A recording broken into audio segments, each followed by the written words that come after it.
Salut, c'est Mac0 de playeradvance.org. Aujourd'hui, je vais vous parler de Starfall. Starfall, pour moi, c'est un peu l'utilitaire indispensable de la Wii. Celui qui pourra vous permettre de récupérer votre Wii quand elle est briquée. Celui qui pourra même vous permettre d'éviter certains briques.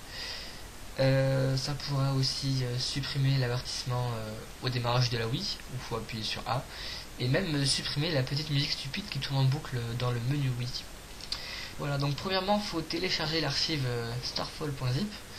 Voilà, donc moi je l'ai déjà. On va l'extraire dans la carte SD, donc elle est juste composée du dossier Starfall contenant le boot.dol. Voilà, donc ensuite on va l'insérer dans la Wii, équipé bien sûr de la chaîne Homebrew. Voilà.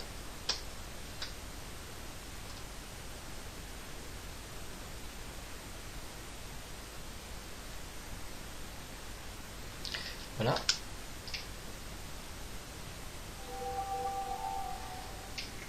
Donc on va dans la chaîne Homebrew.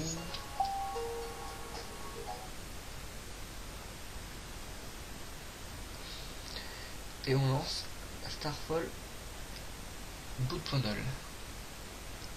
Voilà, donc là faut lire le texte, donc en fait qui dit que à la fin ils disent d'appuyer sur B plus 2, mais finalement ils disent de remplacer 2 par 1. Donc faut appuyer sur B plus 1. Alors faut insister parce qu'il faut appuyer au même moment, c'est un peu dur. Voilà. Donc ensuite on a plusieurs options disponibles. Donc il y en a des utiles et des moins utiles. Donc la première, ça permet de enlever l'écran d'avertissement, de mettre un écran noir à la place. La deuxième, elle permet de lancer des jeux GameCube dans toutes les régions.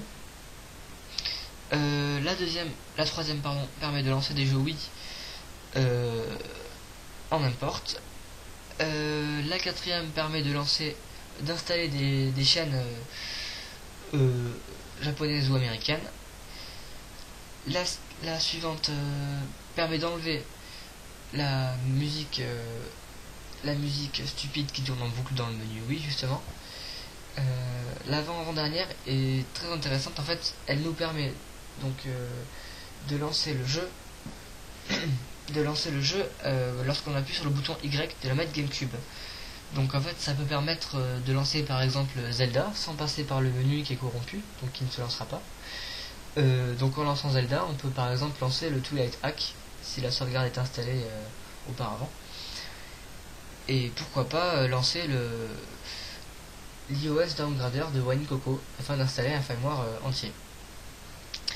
L'avant-dernier permet de désactiver les vérifications lorsqu'il y a un disque présent dans la Wii. Et enfin, la dernière empêche les mises à jour de la Wii. Lorsqu'on met un disque, par exemple, si je suis sur une Wii européenne et que je veux lancer Paper Mario, il va me demander de mettre ma Wii à jour en 3.2. Et là, si c'est la version américaine de Paper Mario, ma Wii a de fortes chances de se briquer. Voilà, donc pour installer, donc d'abord on va choisir les options à installer. Donc moi je choisis donc celle-là et celle-là. Donc j'évite les mises à jour et je lance le menu de sauvegarde avec le menu Y, avec le bouton Y. Voilà, et je fais A2 pour valider. Voilà, ensuite on fait A et on retourne au menu Wii. Voilà, donc en apparence rien n'a changé. Maintenant on va tester, donc on va éteindre la Wii. Voilà, brancher une manette GameCube. Donc moi j'utilise une manette sans fil Trustmaster. C'est pour ça qu'elle est un peu bizarre. On va rallumer la Wii en appuyant sur Y au démarrage.